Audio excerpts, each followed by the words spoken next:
pro homine, que ante cualquier duda la interpretación debe favorecer al acceso al recurso, de tal manera que no corresponde la posición asumida por la Corte Suprema, que incluso ellos implícitamente están reconociendo que la norma vinculada al 428 inciso 1 no es suficiente, a tal punto que ellos están recurriendo a la aplicación supletoria del Código Procesal Civil, cuando en este caso desde luego no corresponde.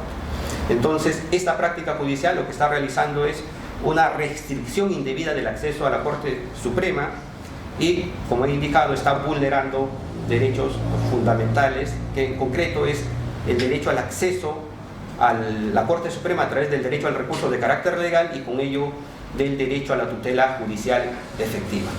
¿Y cuáles son las consecuencias prácticas? Y con esto termino, doctores. ¿Cuáles son las consecuencias prácticas que trae consigo? Por un lado, se reduce de manera indebida las funciones que debe cumplir la Corte Suprema, las tres funciones que hemos mencionado. Y, por supuesto, como ello se afecta a cuáles son las funciones que debe cumplir la Corte Suprema.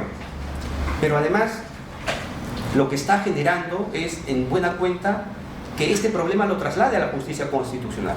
Debemos preguntarnos, cuando se exige el artículo 9 del Código Procesal Constitucional, que haya una resolución judicial firme para acudir al proceso constitucional, bajo esta interpretación de la Corte Suprema debemos sostener entonces que es suficiente una sentencia de segunda instancia en el mismo sentido para decir que ya se cumplió con esa exigencia y que no hay necesidad entonces de plantear una casación. Bueno, si seguimos este criterio de la Corte Suprema, todas esas personas a los que se les ha rechazado su recurso o los que obtienen una sentencia confirmatoria en segunda instancia ya estarían habilitados para ir a la justicia constitucional. Y ahí se va a generar un problema porque precisamente se está trasladando el problema de la justicia ordinaria a la justicia constitucional. En consecuencia, doctores, para terminar, mi posición es que esta interpretación realizada por la Corte Suprema vulnera el principio de legalidad procesal, porque desde el tenor literal de lo que establece el 428 no se puede sostener un doble conforme, y además la tendencia en la jurisprudencia y en la doctrina constitucional y convencional es a que el doble conforme funcione como una garantía y no como una limitación de acceso al recurso de casación. Gracias. Muy bien, le cedemos el uso de la palabra al doctor Julio Espinosa. Buenas noches con todos, agradeciendo como siempre la gentileza de Juliana de convocarnos a un conversatorio, un coloquio tan importante como este. Me alegra mucho que este tema haya aprendido, que estemos discutiendo. Yo no sé si años atrás, me remonto al año 21-22, cuando esto ocurrió en el proceso civil, se generó similar debate, pero creo que estamos en un momento bastante intenso de la discusión y creo que eso ayuda a un mejor proceso penal. Entrando al tema, el punto de partida es entender que en efecto la historia del recurso de casación es la historia por su delimitación, es la historia de cómo regular su acceso, porque evidentemente nos ubica en el vértice de la pirámide jurisdiccional, en el que por supuesto los recursos son limitados y está pensado, como dice su digamos, configuración clásica, como un recurso extraordinario con determinadas limitaciones que más o menos ya las ha explicado Freddy. Por eso es que en determinados momentos de la historia, lo digo en general, se aplica para Francia hace 200 años, se aplica en Italia, se aplica en España, se aplica en Perú. Por eso es que en determinados momentos el legislador y en general los sistemas de justicia han sido más abiertos, mayor apertura a recepción de casos, y en otros restringir su acceso por evidentes limitaciones del sistema de justicia, con lo que, sin dejar de explicar el aspecto de dogmática procesal, debo también llamar la atención que se trata de una cuestión de gestión de la carga procesal. Ese es, a mi entender, un problema que hay que ver integralmente y sobre el cual me voy a referir luego haciendo algunas anotaciones. Y Atendiendo al primer eje temático acerca de la norma, acerca de lo que significa la aplicación del 428.1d del Código Procesal Penal, señalar algunas cuestiones. En efecto, yo, como varios otros abogados, planteamos y cuestionamos que el doble conforme, a diferencia de lo que ha ocurrido en las otras ramas del derecho, se esté aplicando por la vía de la creación pretorial. Resumo. En el contencioso administrativo, a partir del decreto legislativo 1067 del año 2008, en línea de tiempo, que modificó el artículo 32 de la ley de la materia. En el proceso civil, a partir de la ley 31591, que modificó el artículo 393 del Código Procesal Civil de octubre del año 2022. En el proceso laboral, a partir de la ley 31699, artículo 36 del año 2023. Entonces, en las otras áreas del derecho, reserva de ley explícita, con errores, con diferencias, con matices, pero reserva de ley, legalidad. ¿Qué ha ocurrido en enero del 2026? Que de pronto el Tribunal Supremo, bajo la presidencia ya no del juez San Martín, decide aplicar este criterio a partir de una interpretación del 428.1d, dándole el contenido que la ley no dice. Y acá, un tema que me parece interesante, por lo menos anotar. Si uno compara el texto del procesal civil, el modificado 393 que incorpora el doble conforme al Código Procesal Civil, y lo compara con el 428.1d, es exactamente un calco y copia. O sea, claro, en línea de tiempo, primero fue el Código Procesal Penal 2004 y luego llega el 2022 la modificación al Código Procesal Civil. Pero revisando un poco los antecedentes, resulta que, hasta donde tengo entendido, la incorporación del doble conforme al Código Procesal Civil surge, entre otros, a partir de un proyecto presentado por el propio Poder Judicial. Y el propio Poder Judicial presenta su proyecto de ley con un texto que no es el que finalmente aprueba el Congreso. O sea, entre el proyecto originario y el texto aprobado por la ley 31591 ocurrió y surgió un dictamen de la Comisión de Justicia, y no hay razón que me explique, por lo menos no lo he encontrado, de por qué finalmente se cambia el texto originario y se copia literalmente el 428.1d del Código Procesal Penal. ¿Por qué hago esta referencia? Porque con algo de conocimiento de causa podemos afirmar que el 428.1d del Código Procesal Penal del 2004 jamás incorporó, jamás reguló el doble conforme. Esto puede ser revisado de alguna manera en los documentos prelegislativos del Código Procesal Penal del 2004, en los documentos, pero fundamentalmente en la jurisprudencia. Tenemos al día de hoy 20 años de casación penal, desde el 2006 hasta el 2026. Hasta enero de este año jamás existió decisión de la Corte Suprema que le haya dado el contenido que se le da a partir del 30 de enero de este año con la sentencia o con la resolución del auto de calificación ICA 2485. Jamás. ¿Y por qué?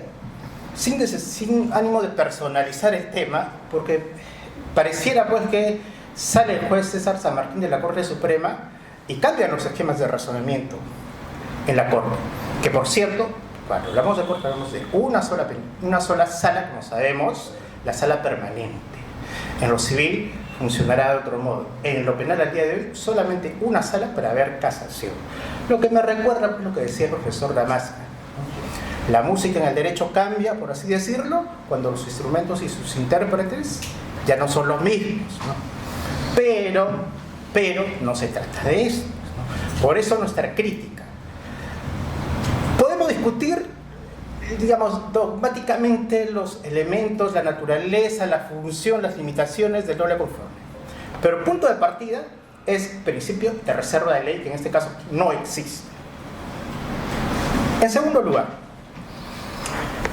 si uno mira el derecho comparado reciente, por lo menos A ver, derecho comparado, creo que hay que hablarlo, o hay que mencionarlo en lo penal en dos momentos. El derecho comparado que sirvió de fuente al Código del 2004, dentro del cual tenemos el Código Procesal Penal Modelo para Iberoamérica, tenemos la LECRIM de entonces, tenemos en nuestro radio más cercano probablemente el Código Procesal de Costa Rica y Argentina, con las fuentes más cercanas del legislador. Ninguna de esas fuentes incorporaba ni regulaban por razón el doble conforme, para ubicarnos en la época en que surge el código. Pero vayamos más adelante, y ya en el contexto actual 20 años pasaron y el derecho cambia. ¿Cuáles son las tendencias? Vayamos. Revisen, he podido revisar el Código Procesal francés vigente, artículos 567-621, no regula en absoluto doble conforme como una regla de restricción a la casación.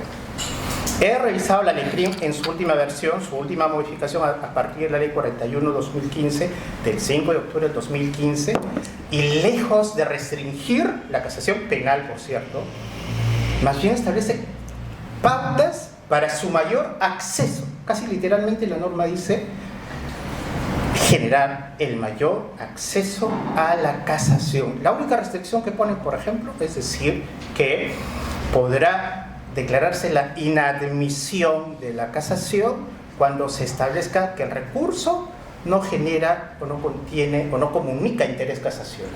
¿Qué es interés casacional? La norma se esfuerza por fijar las pautas. Pero además un dato interesante. Repito, la última modificación a la legislación de casación española penal dice que para declarar la inadmisión por falta de interés casacional tendrá que haber decisión unánime del Tribunal Supremo, no de 4 menos aún de 3. Entonces, estos son, digamos, estos son los datos que de contexto yo puedo mencionar, puedo explicar. El recurso de casación, creo que esto es parte de este primer bloque que me corresponde y quiero de alguna manera compartir esta reflexión. El recurso de casación penal, en mi entender, está recién caminando. Está recién empezando a formarse en nuestro país. O sea, Francia 200 años, Perú casi 20 años y a tropezones, ¿no? Si ustedes me permiten, 3 momentos en estos 20 años.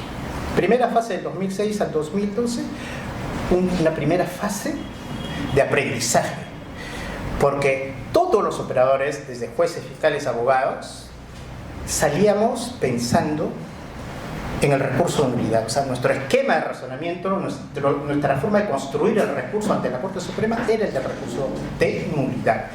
Las primeras sentencias de casación, que ustedes pueden verificar entre el 2007 hasta aproximadamente 2012, que es el periodo, digamos, que yo le denomino el periodo donde se empieza a pensar en clave de casación, tienen muchos rezagos de un razonamiento típico del recurso de nulidad. Primera fase. Segunda fase, 2012 al 2021. Es la fase que yo digo claramente de transición, donde en algún momento la Corte decidió que ambas salas vieran casación, pero ese periodo fue muy cortito. Luego regresó solamente a la competencia de la sala permanente, como es hasta el día de hoy, pero un periodo en el que cerca ya de 15 distritos judiciales que progresivamente iban generando sus causas se sumaron a esta ola. Luego ya viene el último periodo, que yo digo periodo de relativa afirmación, que va del 2021 al 2026. ¿Qué es este último periodo? Donde se generan los problemas de sobrecarga. Pero seguimos, a mi criterio, en un periodo de transición. Un modelo, una forma de hacer proceso penal no se cambia ni en 5 años ni en 20. Yo asumo que seguimos en un periodo de tránsito hacia un modelo que debemos construir en un contexto además donde las cosas están cambiando. O sea, la casación en Francia hoy no es la misma que hace 200 años. Luego explicaré algunos detalles que he podido compartir y que quiero compartirles. Argentina tampoco, por el contrario, desde hace ya bastantes años, a partir de la sentencia Herrera-Ulloa, entre otras, en Argentina se discute y hay fuerte posición por más bien abrir el ámbito de la casación, inclusive para el conocimiento de los hechos, y más bien diríamos que nuestro país como que nos agarra en un momento en el que el operador jurídico, no el legislador, ¿no? Este no es un problema que lo ha generado el legislador, lo ha generado el operador jurídico. De pronto, para intentar resolver que yo entiendo es un problema de gestión, suelta esta suerte de criterio de interpretativo que digamos, tiene varios posicionamientos que, como los ha explicado Freddy, yo también los suscribo casi todos. Y termino con una frase que no es tan jurídica, más bien quizás política, de Antonio Gramsci, cuando dice, cuando explica el problema de los periodos de transición. Dice, la transición es ese extraño momento en el que lo viejo no termina de morir y lo nuevo no termina de nacer, pero en el intermedio aparecen los monstruos, dice Antonio Gramsci, Cuadernos de la cárcel. Cuadernos de la cárcel, ¿no? Para mí, esto que está ocurriendo con el doble conforme me hace asocio este problema con esta explicación que espero haya servido, y bueno, dejemos la palabra a Rosa. Gracias.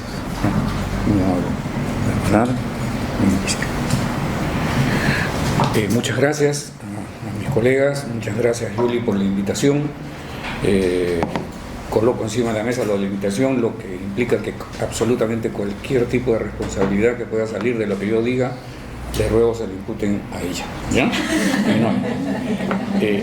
Hay tres temas que fueron descritos y que ustedes lo conocen, y me voy a permitir, precisamente por ser ajeno a la especialidad y asumir conscientemente que lo soy, consciente y globalmente que lo soy, quisiera alterar el orden de lo que vamos a conversar. Yo me guardo el tema del 428 y quisiera más bien empezar por hablar del origen del instituto, porque aquí se dice doble conforme y vaya uno a saber de qué estamos hablando. En primer lugar, históricamente lo que hay es el principio de doble conformidad, que surge en la Edad Media. Es parte del Código de Procedimientos Civiles del Vaticano. Se tiene más o menos 4 o 5 siglos. ¿Y por qué surge allí el principio de doble conformidad? Porque no estaba establecida claramente la jerarquía eclesiástica. Entonces habían casos en donde habían 8 o 10 grados por los cuales podía pasar el proceso. Entonces, cuando más o menos en el siglo XVI se incorpora este principio de doble conformidad, lo que se dice es, en el momento en el cual hayan dos decisiones en las que existe identidad completa en lo decidido, ya no hay necesidad que vaya algo más. O sea, eso tiene 4 siglos o 5, ¿de acuerdo? Cosa que no tiene nada que ver con nosotros. Nomás les recuerdo que el Papa Pancho en el 2015 cambió esto y dijo que cuando hayan dos decisiones que son contrarias, ya nada de seguir litigando, sino de frente al Tribunal de la Rota, o sea, al de Roma.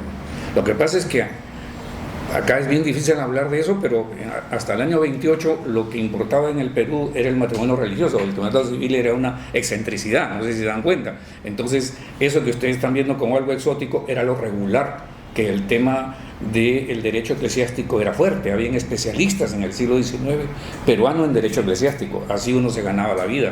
Ahí no habían tributaristas, eso no, esos llegan después cuando nos empiezan a lancetear. Ya, entonces ahí hay un orden lógico que es importante ubicarnos. ¿Cuál es la razón entonces del principio de doble conformidad? Digamos, no prolongar más el proceso y darle estabilidad. Luego hay otro principio que es el principio de doble jurisdicción. Este lo que hace es definir un estándar doctrinal contemporáneo, es decir, es absolutamente necesario establecerle límites a la materia recursiva, y el asunto adquiere cierto grado de estabilidad porque siempre se discute. Si somos abogados, imagínense, la gracia de nosotros es discutir, y lo que es más es decir que tenemos la razón, si no nos molestamos.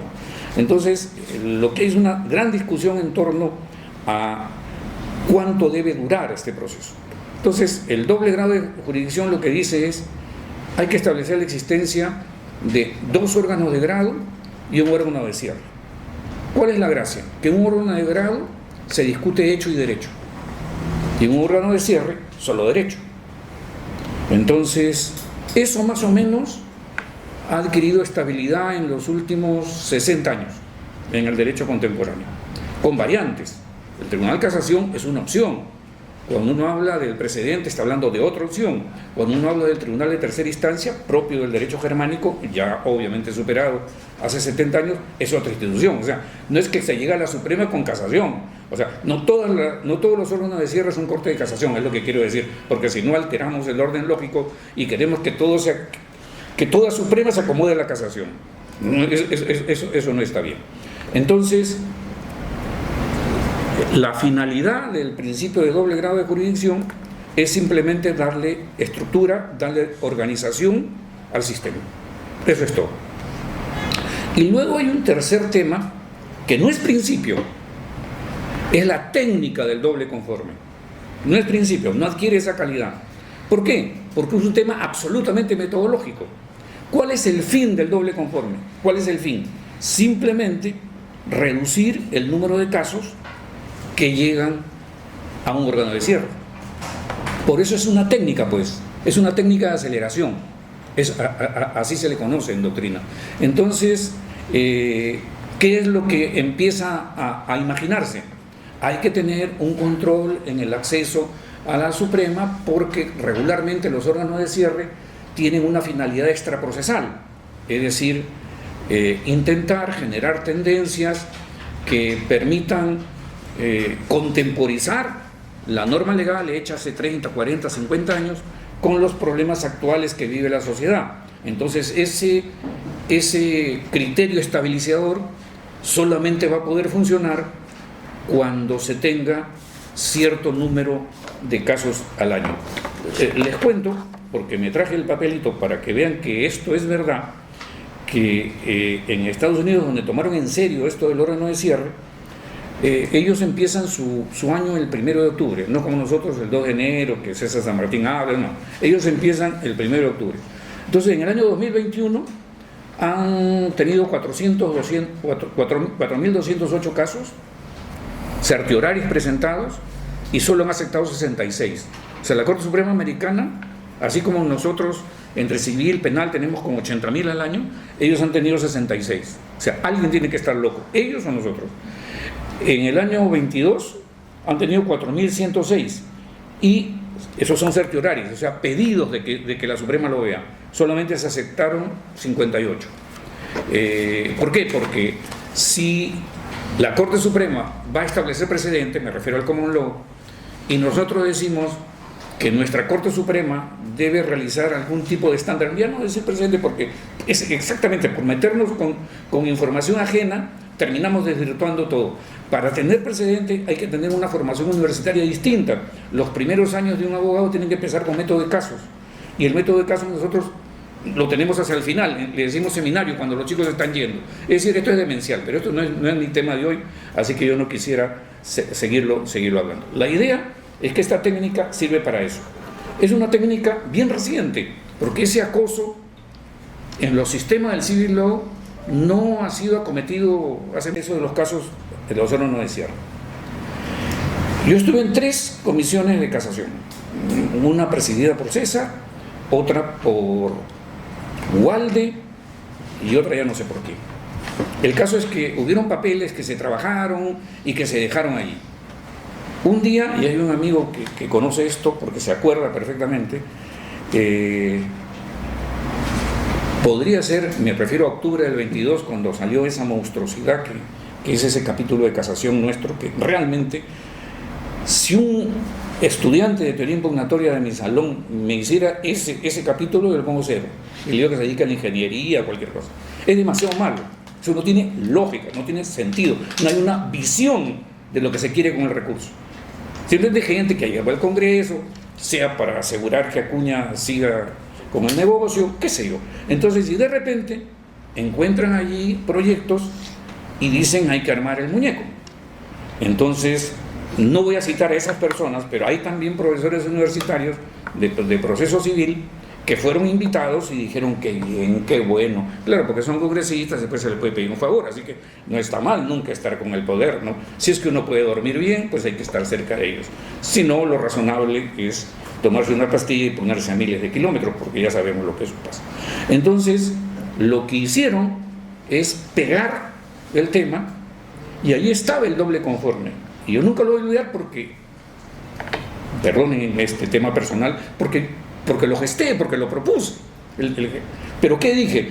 2 años de vacatio legis. ¿Por qué?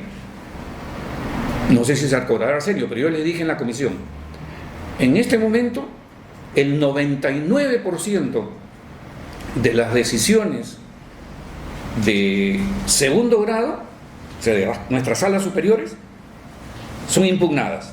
Algunos recursos son tan malos que son improcedentes, pero son impugnadas, el 99%. Cuando coloquemos el doble conforme, excepcionales, pero es obvio, pues le estás dando al lobo unos conejitos ahí que están durmiendo. Obviamente va a pasar lo que va a pasar. Entonces el doble conforme es hoy día, estando literalmente, una auténtica nulidad. Entonces yo quería llegar hasta aquí porque uno de los temas era el origen del instituto y por su orden pues era lo que quisiera empezar. Ya luego entraré al 428 que los tiene aterrados. Gracias. Muy bien, damos inicio al temático número 2, origen y naturaleza jurídica del doble conforme. Tiene el uso de la palabra el doctor Freddy Valenzuela. Gracias nuevamente. Sobre el tema del origen, efectivamente, como se había indicado, y lo ha mencionado el profesor Monroy, efectivamente se origina, y esto lo desarrolla con bastante amplitud el profesor Calamandrei cuando desarrolla su libro sobre casación, y da cuenta precisamente de cómo es que este recurso, como ya se ha indicado, surge como un mecanismo para frenar las sucesivas súplicas que se realizaban en esa época y que con ello evitaba pues, que haya un exceso en los recursos que se presentaban. Entonces, está claro que no surge como una garantía. Y creo que ahí sí hay una diferencia en cómo se desarrolla el doble y conforme o doble sentencia conforme en el ámbito civil con el ámbito penal. Porque a partir del caso Mohamed del caso Herrera Ulloa versus Costa Rica y el caso Mohamed versus Argentina, el doble conforme, según la interpretación que realiza Julio Mayer, Alberto Bovino, Daniel Pastor y todos los que desarrollan el tema de la doble conformidad, entienden que es una garantía del ciudadano de que para que se pueda ejecutar la decisión necesariamente tiene que haber un doble conforme, es decir, 2 sentencias condenatorias o 2 instancias que se pronuncian por la condena para legitimar esa sentencia. Y reitero, estos profesores parten de la idea de que el Ministerio Público no tiene derecho al recurso, y yo coincido con esa posición. No hay un derecho a recurrir por parte del Ministerio Público en los términos establecidos por el Pacto y la Convención Interamericana. ¿Por qué? Porque justamente, en primer lugar, porque el Estado, a mi juicio, no tiene derechos, y creo que esto es evidente, ¿cierto? Entonces, desde esa perspectiva, cuando se desarrolla el doble conforme, al menos en los antecedentes desde la materia penal e interpretando el 14.5 y el 8.2H de la Convención, se sostiene que es una garantía. En consecuencia, creo que ese es el origen, y por eso hacía referencia a que cuando hablamos de doble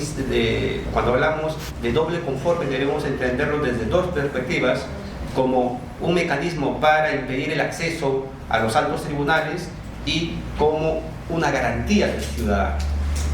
Por supuesto que esto no es absoluto, porque lo que ha hecho referencia también el profesor Monroy es importante, el tema del doble grado de jurisdicción. Esto lo desarrolla ampliamente el profesor Montero Aroca, por ejemplo, cuando desarrolla que efectivamente los pactos y en concreto el Pacto Internacional de Derechos Civiles y Políticos no exige un doble conforme, sino un doble grado de jurisdicción, porque además recordemos que en España se modifica la ley 41/2015 a la que hizo referencia el doctor Julio Espinosa como consecuencia de los diversos pronunciamientos emitidos por el Comité de los Derechos Humanos de las Naciones Unidas que sanciona a España y expresamente indica que requiere regular una segunda instancia y que la casación no es suficiente para garantizar este derecho previsto en el 14.5. Justamente mi trabajo de fin de máster de la Carlos III trata sobre esta ley 41/2015, que el nombre de la ley es la generalización de la doble instancia en España, sobre todo para los delitos graves, porque para los delitos leves sí había una segunda instancia y luego posibilidad de casación. Entonces, a partir de esa generalización de la doble instancia en España, se establece y se reencausa los fines de la casación y se establece precisamente cuáles van a ser las funciones que hemos mencionado, la nomofiláctica, uniformadora y la diquelógica. En ese escenario creo que es importante partir, cuando desarrollamos cuáles son los orígenes del doble conforme, no solamente centrarnos en, como les he indicado, en cómo surge, ¿cierto?, sino cómo evoluciona, porque el derecho al recurso, como lo dice Vélez Mariconde, Julio Mayer, surge y se desarrolla a partir de la promulgación del Tratado Internacional de Derechos Civiles y Políticos, o del Pacto, y luego de la Convención Americana de Derechos Humanos. Esto es importante porque, pues seguramente el profesor Monroy lo conoce con mayor detalle, pero cuando surge, inicialmente, históricamente, no existían los recursos porque se entendía que la administración de justicia era una manifestación de Dios, de la divinidad. En consecuencia, como esta era una manifestación de la divinidad, no existía posibilidad de error, consecuencia, no existía necesidad de recurso alguno. Luego surge el recurso de apelación cuando el monarca empieza a delegar, y ahí surge justamente el efecto devolutivo, no con el propósito de garantizar los derechos del ciudadano, sino con la finalidad de que el monarca y el rey pueda controlar la labor que están realizando de los funcionarios a quienes había sido delegado la administración de justicia. Entonces, un primer momento de los recursos no es como una garantía, sino como un control de la decisión que se adoptaba, pero repito, no para garantizar, no para proteger los derechos de los ciudadanos, sino antes bien para proteger los intereses del monarca. Pero esta situación, hay un cambio de inflexión cuando justamente se promulgan los tratados y convenios internacionales sobre protección de derechos humanos. Y esto, repito, lo podemos revisar ampliamente en las bibliografías que he citado. Y un referente en esta materia, por supuesto, es Daniel Bastor y el profesor Julio Mayer. Entonces ellos desarrollan que este segundo momento de los recursos ya se concibe como un recurso, como una garantía del ciudadano que permite controlar la sentencia condenatoria. De tal manera que el Estado tiene la obligación de regular recursos contra las sentencias condenatorias. Y aquí es importante precisar cuál es el contenido esencial, más allá de lo discutible que podría ser la teoría del contenido esencial de los derechos fundamentales, en cuanto a los recursos. El Tribunal Constitucional ha establecido que dos son los supuestos que conforman el contenido esencial del derecho al recurso o del derecho a la pluralidad de instancia: las sentencias condenatorias y los autos que impongan medidas de coerción personal de carácter privativo de la libertad. Entonces estamos hablando que la prisión preventiva formaría parte del contenido esencial del derecho al recurso. ¿Y qué implicancia tiene esto? De que el legislador necesariamente, para no incurrir en una inconstitucionalidad o en una inconvencionalidad, tiene que regular recursos contra las sentencias condenatorias y contra los autos que emiten medidas de coerción personal. Dicho de otro modo, contra otros autos o contra las sentencias absolutorias, por ejemplo, el legislador tiene una mayor discrecionalidad para decidir si interpone o regula o no un recurso contra dichas decisiones. Entonces, estos antecedentes, distinguiendo, repito, cómo surge el recurso como mecanismo de control y cómo luego se convierte en una garantía del ciudadano, debe permitirnos entender que también el doble conforme, a mi juicio, evoluciona y precisamente se convierte en una garantía del ciudadano de exigirle al Estado, y si se quiere ejecutar una sentencia condenatoria, mínimamente le debe asegurar 2 grados: primera instancia y segunda instancia. Desde esta perspectiva, por supuesto, podemos sostener que el doble conforme ya no puede ser concebido únicamente como un mecanismo que evita el acceso al recurso, sino como un mecanismo también que garantiza la protección de los derechos de los ciudadanos. En consecuencia, y también quería hacer referencia puntualmente a lo que se había indicado en el sentido de que la casación también ha evolucionado. El profesor Daniel Bastor, en este libro La nueva imagen de la casación penal, dice: no podemos concebir a la casación como se concebía pues en la Revolución Francesa cuando surge, ¿cierto? La casación evoluciona y por tanto cumple fines distintos, funciones distintas, y de esta manera lo que busca es asegurar la mayor predictibilidad y la mayor justicia de la decisión. Y cuando se desarrolla esta idea de que la casación debe permitir una mayor amplitud, definitivamente hay países que todavía tienen una primera instancia y tienen una casación que funcionaría en principio como una doble instancia.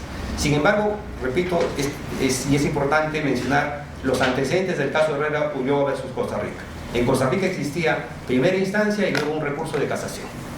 El señor Herrera Ulloa fue condenado, luego presentó la casación y luego, cuando no le dan la razón en casación, acude a la justicia interamericana. Y este antecedente es importante porque la Corte Interamericana, en esa figura que ha creado, que es el proceso de supervisión, lo que le exige a Costa Rica es que modifique su sistema recursivo. Y lo que hace Costa Rica en principio es ampliar las causales de la casación, ampliar los motivos de la casación. Y en el proceso de supervisión, en primer término, la Corte Interamericana le observa y dice: la amplitud que ha realizado sobre la casación no permite garantizar el doble conforme, no permite garantizar el derecho al recurso. Luego, nuevamente, incluso hasta ordinarizarlo, porque ya no establecía límites al acceso, sigue modificando la casación Costa Rica, y aún así, en el proceso de supervisión, la Corte Interamericana no da por cerrado el caso.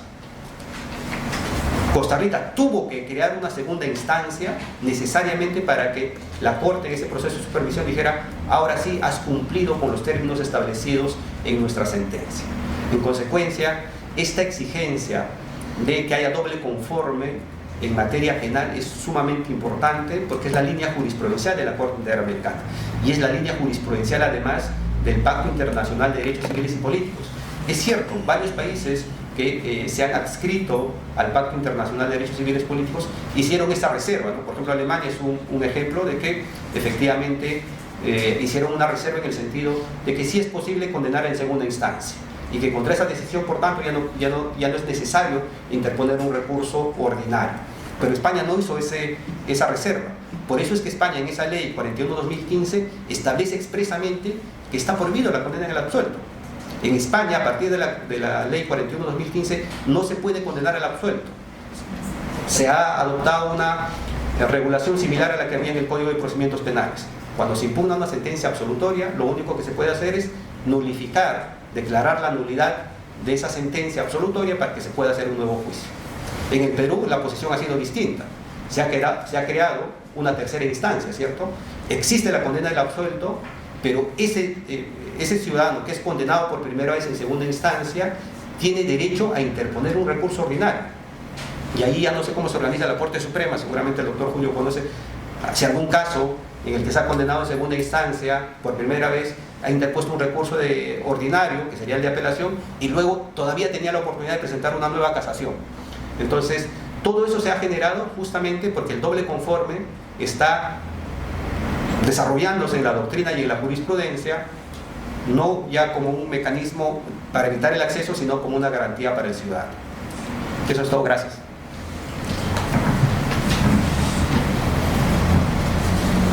Bien, algunas ideas adicionales.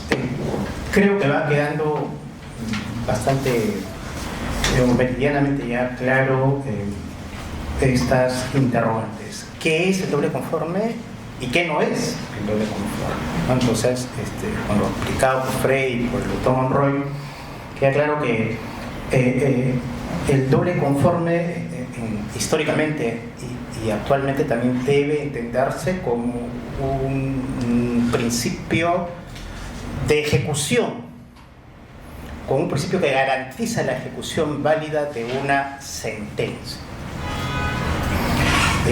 Y partir por lo que dice la sentencia Herrera Ulloa y las siguientes. ¿Qué no es? Pues una regla de restricción a un recurso como el de casación. No puede ser, salvo que haya una regulación precisa y además advirtiendo y previendo todas las complejidades que ahora vamos a explicar. Dice el profesor Monroy que en efecto es una técnica. Sí, pues, yo me preguntaba, en efecto, una técnica para intentar resolver este gran problema. ¿Cuál es el problema? pues la sobrecarga procesal que sucede en China, en España, en Italia, en Perú, en Argentina. Pero ese problema se resuelve incorporando modelos de gestión y no se ataca, menos se resuelve. Creo que es una ilusión pensar que se resuelve con una norma menos aún imperfecta y del modo como se está haciendo. Queda claro, no tengo la información en detalle, pero asumo que nuestros jueces supremos del 2026 no tienen ninguna base empírica para verificar si el doble conforme ha funcionado en lo civil, en lo laboral, menos en lo civil o en lo contencioso administrativo. Pueden haber probablemente muchísimos casos y los civilistas, como el profesor Morroy, deben tener muchísima data. Yo solamente puedo recordar un caso que ocurrió en 2023, fecha de audiencia fines del 2022, desde que ya estaba vigente el doble conforme, por cierto. Audiencia de casación civil 2022, llegó el 2026 y todavía no se dictaba la sentencia, cerca de 5 años sin sentencia de casación civil. Lo que en efecto nos dice pues que este tipo de salidas tan empíricas no resuelven el problema. Ahora bien, sí me interesa entonces volver a un punto. ¿Cuál es nuestra visión de casación penal? ¿Cuál era la visión que tenía el legislador del 2004? Pues algo dijo Frey. El legislador del 2004 pensó en instaurar el recurso de casación partiendo de su modelo clásico, con sus finalidades clásicas: protección de la ley, unificación de la jurisprudencia, esencialmente con algunos matices que desde su configuración o de la propuesta normativa se pensó que tenía que así funcionar, pero claramente es una visión que tiene que ser, creo yo, también redefinida, y tenemos que mirar a lo que sucede también a nuestro alrededor. Los datos que yo puedo compartir en lo penal, por cierto, también son importantes. Vamos a ver, tengo información oficial que va del 2013 al 2026 en lo penal. Ingresaron en total 28.396 recursos de casación. Repito, del 13 al 26. Se han dictado 2.108 sentencias de casación. Fíjense, 2.108 sentencias de casación. Pie de página.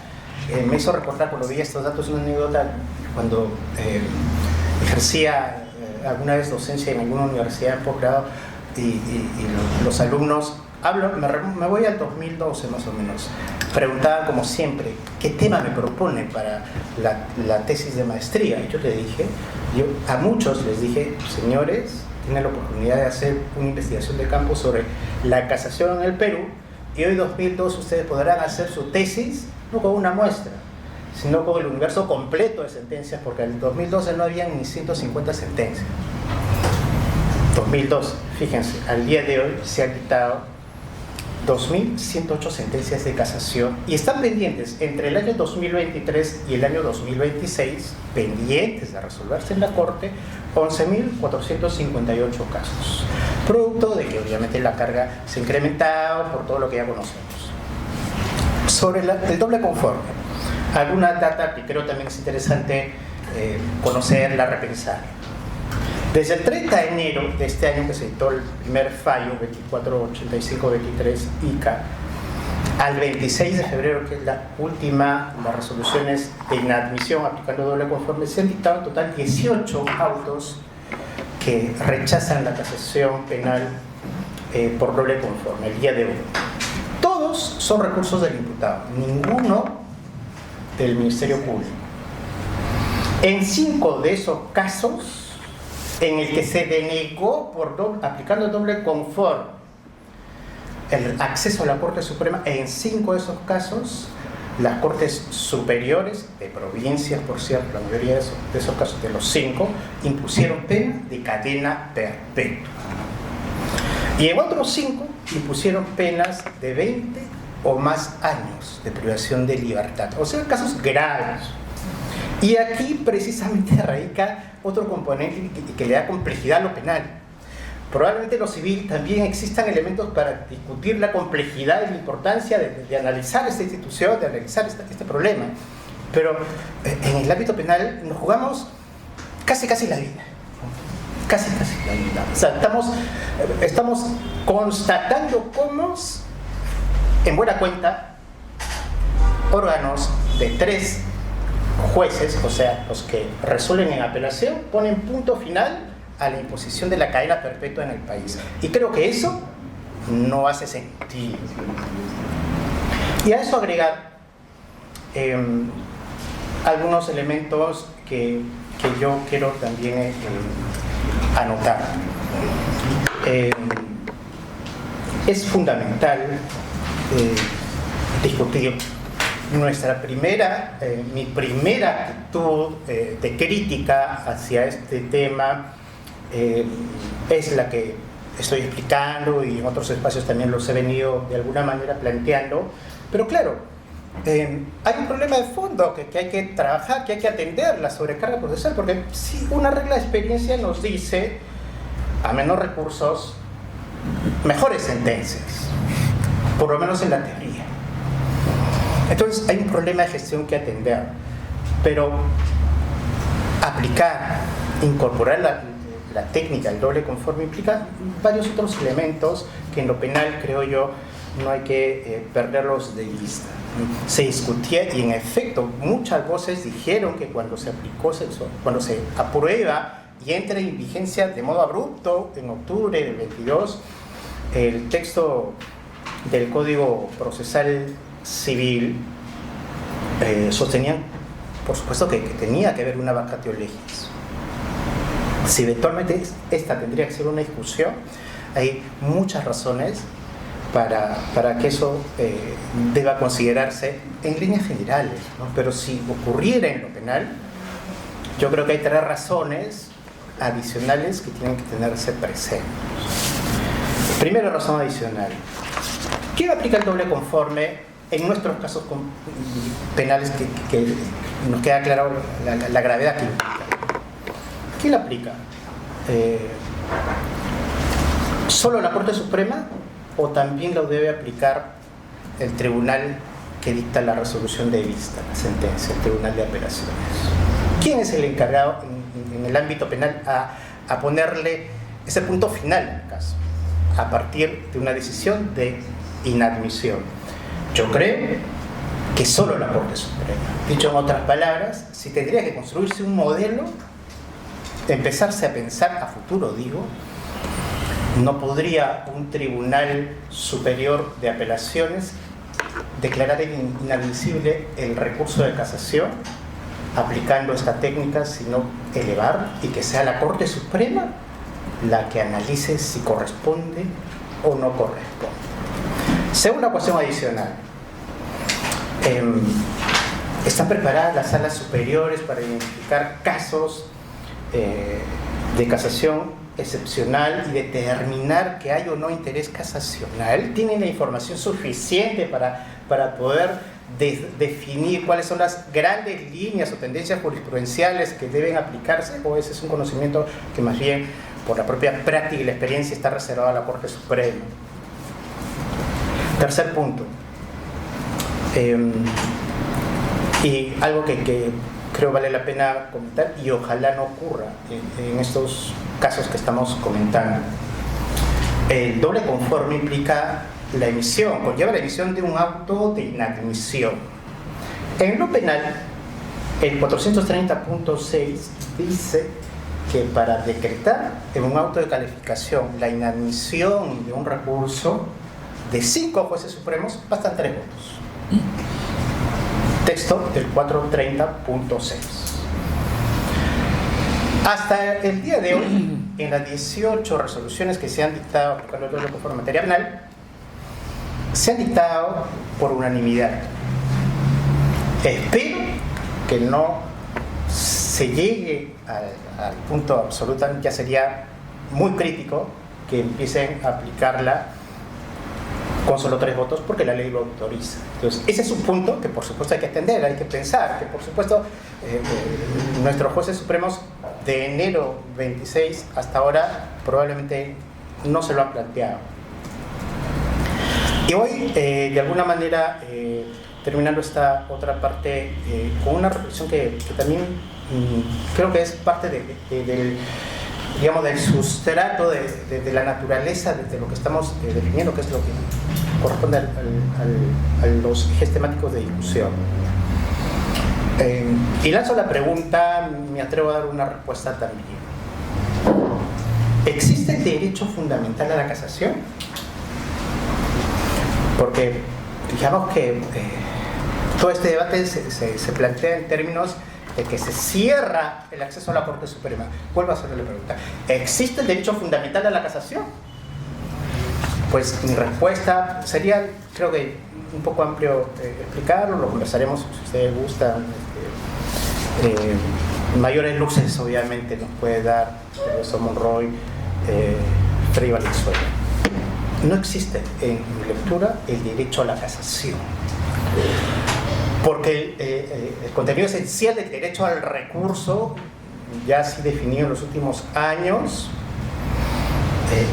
conlleva, implica el derecho al doble grado de jurisdicción. O sea, la exigencia que surge en lectura no solo constitucional sino convencional es el recurso de apelación. Por eso de Herrera Ulloa y todos los demás casos, el recurso de apelación. Esa es la exigencia esencial del derecho al recurso.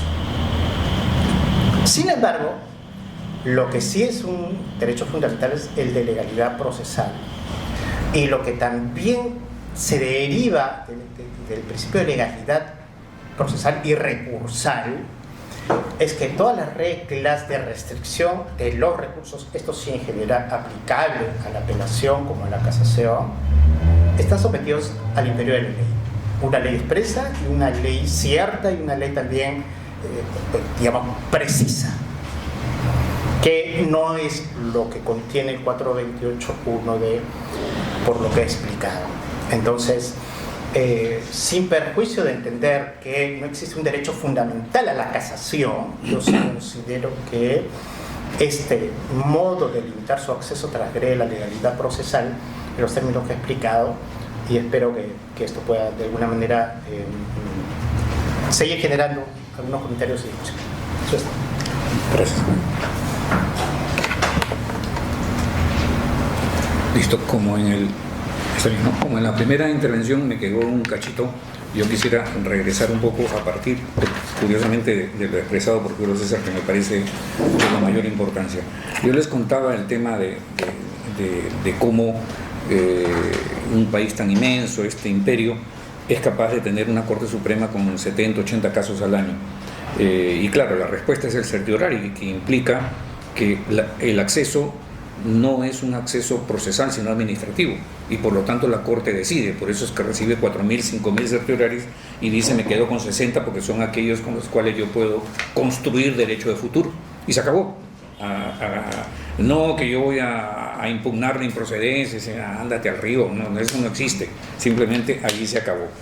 Entonces, en ese contexto, esta consideración que se está teniendo la técnica del doble conforme como técnica de reducción del acceso me parece peligrosa, porque es una técnica de reducción que hay que usarla, pero de una manera limitada, y además sin base legal. ¿Qué es lo que va a haber? O sea, tenemos que ser honestos. ¿Saben qué?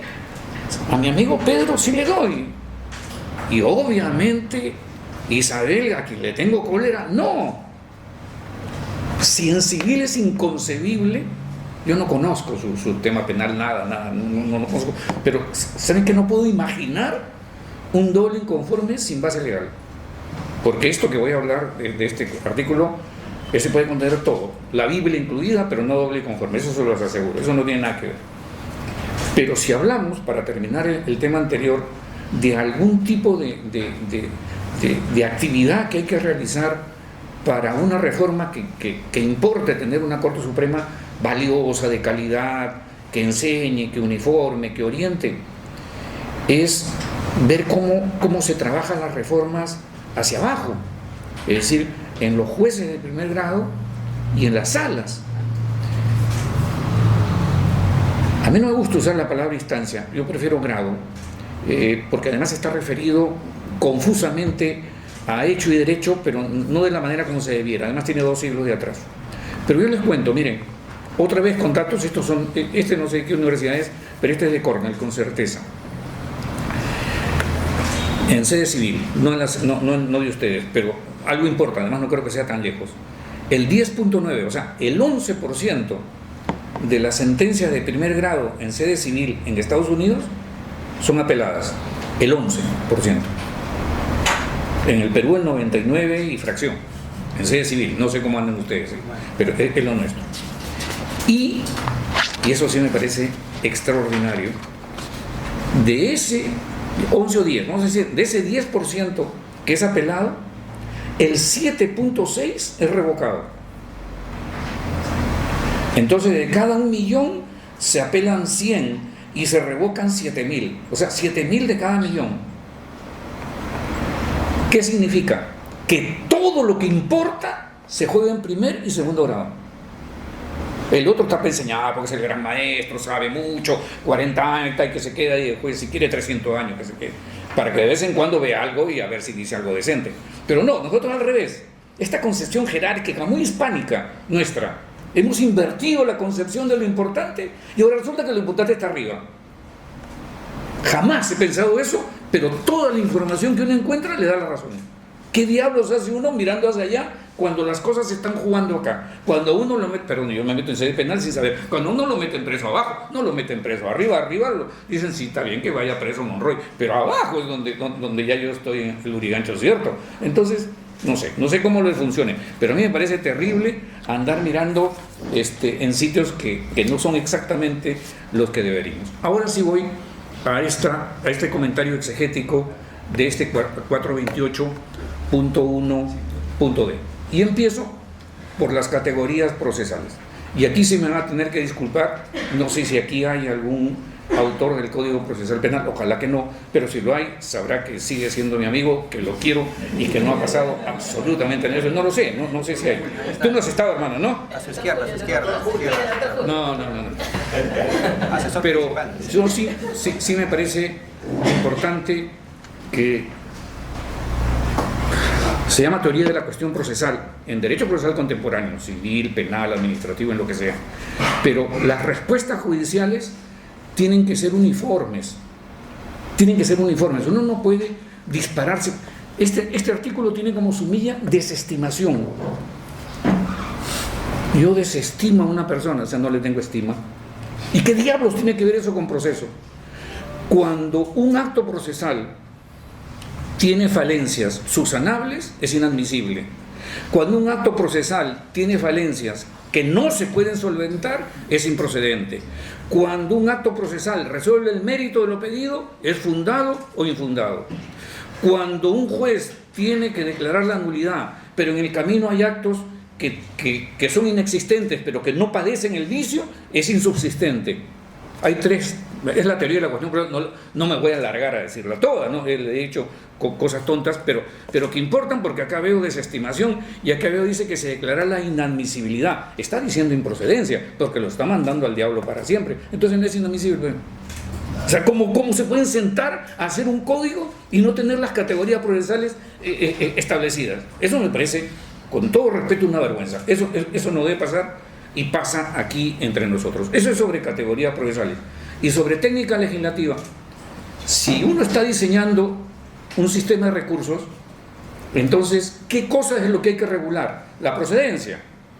Porque lo obvio es que aquello que no se cumpla es improcedente. O sea, ¿cómo va a regular? Como lo hace el capítulo de casación vigente ahora. Es tan vergonzoso que en 2 lugares distintos tienen procedencia y en otro lugar tienen la procedencia. Es decir, un gitano loco ha hecho eso, y borracho encima. Eso es inconcebible. ¿Cómo no pararse a ordenar? Uno regula las procedencias, y si por ahí se le escapa, bueno, hay una improcedencia que es muy importante ahí. Entonces déjame y coloquemos pues un par de incisos para que esto no ingrese bajo ninguna manera. Pues me parece muy bien, pero eso es. ¿Qué es lo que regula esta norma? Esta norma regula dos casos de improcedencia. Una, de quien consintió lo decidido en primer grado y luego quiere atacar la confirmación de segundo. Esa es una hipótesis. La otra hipótesis es de quien invoca en recursos de casación fundamentos que no usó cuando apeló. Esas son las dos hipótesis del 421. Voy a comentar la primera. Dice, alguien consintió la decisión de primer grado y por lo tanto entonces quiere atacar la confirmación. Es irrelevante si la segundo grado la confirma o no. ¿Por qué? Porque si yo consiento la de primer grado, he perdido mi interés para impugnar, por el amor de Dios, no tengo nada, ni una chancleta tengo, ya se acabó el proceso para mí. ¿Cómo voy a estar regulando esa hipótesis? No existe. ¿Cómo yo puedo consentir? O sea, ¿ustedes creen que yo puedo consentir una decisión de primer grado y después cuando la confirmatoria o la revocatoria, no sé, sale y dice, no, ahora sí voy? No, profesores, no. Se llama quiesencia. O sea, la manera como por acto propio he renunciado a mi derecho al recurso. Ya no se puede, ya no existe. Entonces, yo no sé, el proceso para este señor quedó firme, ¿no? Si en los cambios a la decisión de primer grado su situación desmejora, es una pena, pero él dejó las cosas en el lugar que estaba. Por otro lado, él no tiene lógica que no impugne la de primer grado. Si le afecta, tendría que hacerlo. Y si no le afecta, no la puede impugnar, pues, porque carece de interés, como es obvio. Entonces, y no impugna lo que desfavorece y luego quiere continuar. No. Y después dice que si se mantiene, estará apto para atacar con recurso de casación la de segundo, si esta revoca total o parcialmente. No tiene ningún sentido. El comentario B, al inciso B de aquiescencia, dice, no procede el recurso de casación contra la sentencia de segundo grado si se argumentan causales que no se usaron en la de primer grado. Caramba, quiere decir que yo he perdido en primer grado y luego me sale la segunda en contra y yo presento casación, pero la segunda en contra dice cosas que dijo la de primer grado y que yo no impugné, entonces ya no puedo decir eso. ¿Qué tal hipótesis? Esto es absolutamente demencial. ¿Se han imaginado que eso se dé en la realidad? O sea, hay algo. O sea, les ruego, por favor, piensen un minuto. ¿Esto es posible que pase? O sea, dicen, no, entonces, ¿saben por qué no puede pasar? Porque un recurso ataca un acto procesal. Cuando a mí me sale la sentencia de segundo grado, yo me voy en casación y la destrozo. Pero en la medida en que yo diga algo sobre el primer grado, si hay un juez inteligente me va a decir, ¿qué diablos te pasa? O sea, tú atacas todo el proceso. ¿Tú crees que la casación es tono completo? No, es un baile nomás. No es toda la noche. Tienes que atacar el acto impugnado. ¿Cuál es el acto impugnado? La sentencia de segundo grado. Y atacas el decisorio y lo sustentas en los fundamentos que pueden tener vicio o error según lo que venga a tu escrito. Pero no hay posibilidad que esto ocurra, porque tendría que reiterarse el vicio y no haber sido advertido. O sea, esto es doctrinalmente erróneo, porque solo se impugna el acto procesal que se ataca.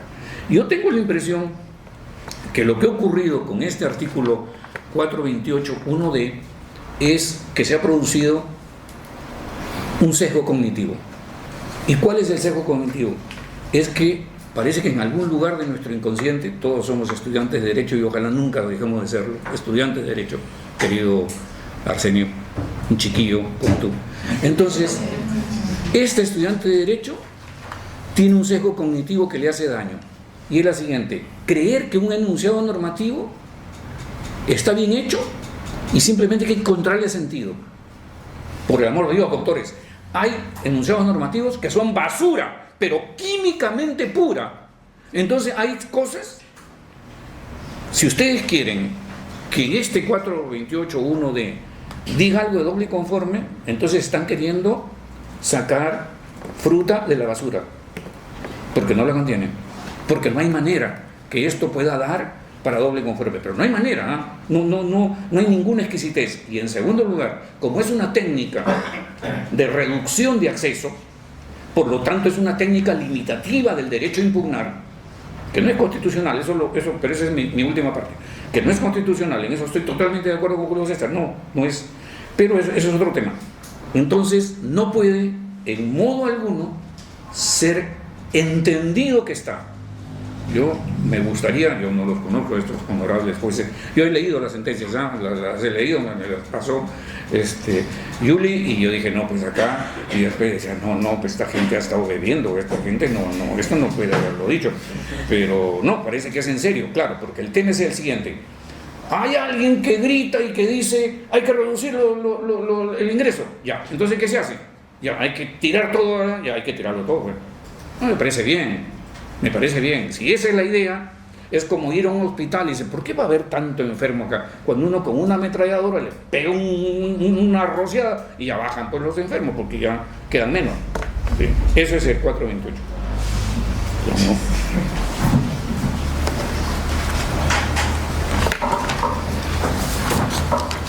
Gracias. Para continuar con algunos puntos, en primer lugar quería señalar que esta discusión de la limitación que está generando en la justicia ordinaria me recuerda a la discusión que se generó justamente con la sentencia interlocutoria denegatoria en justicia constitucional, ¿cierto? Y cómo se aplicaba reiteradamente a tal extremo que tuvo que haber y también creado jurisprudencialmente, porque no había una norma en el Código Procesal Constitucional, y tuvo que haber una reforma necesariamente para generar que ya no se aplique la sentencia interlocutoria denegatoria. Comentando brevemente lo que han dicho los profesores, a quienes he revisado y leído bastante, por supuesto, creo que somos conscientes en que no hay un derecho fundamental a la casación, eso está bastante, me parece claro, por eso yo hablaba del derecho al recurso de carácter constitucional y el derecho al recurso de carácter legal, es decir, que viene impuesto por la ley. Y lo que ha hecho el profesor Monroy Gálvez me recuerda al artículo de su hijo, sobre todo Monroy Palacios, que trata este tema de la inadmisibilidad y la improcedencia. Y hago referencia porque en el Código Procesal Penal, en materia de recursos, no exige tal distinción, no solamente en ese artículo, sino en todos. Incluso dice, no serán admisibles las sentencias no serán impugnables los autos estimatorios. Utilizan esos términos de manera muy frecuente. Y por tanto, como no distinguen entre inadmisibilidad e improcedencia, no existe forma de subsanar un error. Por ejemplo, no precisó la pretensión concreta, inadmisible. Eso tiene los mismos efectos que una improcedencia. Entonces ese es un grave problema que ocurre en materia penal. En cuanto a la interpretación del primer supuesto, ahí sí difiero ciertamente con lo que establece el profesor, del 428 me refiero, con el profesor Monroy, porque a mi juicio lo que está regulando allí el legislador es cuando hay una sentencia, por ejemplo, a 4 años de pena suspendida, y evidentemente el ciudadano dice, bueno, no impugno esa decisión porque me conformo con los 4 años, pero sí impugna el Ministerio Público, y en la sentencia de segunda instancia le imponen 6 años a pena efectiva. Ese extremo debe ser impugnado o no en recurso de casación. A mi juicio debería impugnarse, y creo que ese primer supuesto sí debería por lo menos discutirse si en ese supuesto debe o no proceder a la casación. En el segundo supuesto, si es una obviedad, es innecesario regularlo porque se entiende que evidentemente si no has impugnado en tu recurso de apelación, luego no puedes incorporarlo en tu casación. Y precisamente por eso es importante hacer referencia a lo que regulaba o lo que regula lo que planteaba, y esto es un aspecto bastante importante, el artículo de la Ley General de Casación, porque ahí está justamente, creo, la posición también que establece el profesor Monroy Gálvez, porque allí se dice expresamente, ¿no?, en el artículo 5, requisitos de procedencia. Son requisitos de procedencia del recurso de casación, literal B, plantear el recurso de casación contra las sentencias definitivas y los autos que ponen fin al proceso expedidos en segundo grado por las salas superiores, salvo que en ambos casos las resoluciones sean confirmatorias de las de primer grado. Y ahí se explica con claridad por qué ahí sí se está regulando un doble conforme. Pero además el artículo 21 de esa propuesta o de ese anteproyecto, que como sabemos no prosperó, pero fue el antecedente que reguló la modificación del Código Procesal Civil, establece alcances del doble y conforme en sede penal.